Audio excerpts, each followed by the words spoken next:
হ্যাঁ বল। এই দাঁড়া দাঁড়া ভাই, আমার রোকমানি কল দিতে ভাই, দাঁড়া 1 মিনিট।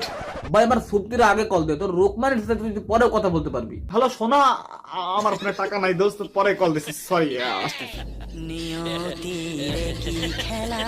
জান তুমি আমাকে বাঁচাও, আমাকে আমার ফ্যামিলি থেকে এক বুড়া বেটার সাথে বিয়ে দিয়ে দিচ্ছে, জান তুমি আমাকে বাঁচাও প্লিজ। কি বলো সোনা, কিভাবে বাঁচাবো তোমাকে আমি? তুমি তোমার বাবাকে বুঝিয়ে বলো আমরা আজ বিয়ে করবো।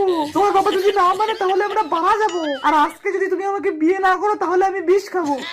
কি বলো সোনা, এরকমটা একদমই কইরো না, আমার শোনাবো না, আমি এক্ষুনি বাবারে গিয়ে বলতেছি, তুমি ফোনটা কাটো। আমার মনের মাঝে ইচ্ছা রাখেও না রে না। বাবা আমি তোমাকে একটা কথা বলতে চাই। আর কি বলবা বলো বাজান। কিভাবে যে বলবো, যেভাবে রেগুলার বলো ঠিক সেভাবেই বলো বাজান। ওই বাবা আমি না তোমাকে একটা কথা জানাইতে পারি নাই। কি কথা? বাবা বাবা আমার না একটা গার্লফ্রেন্ড আছে।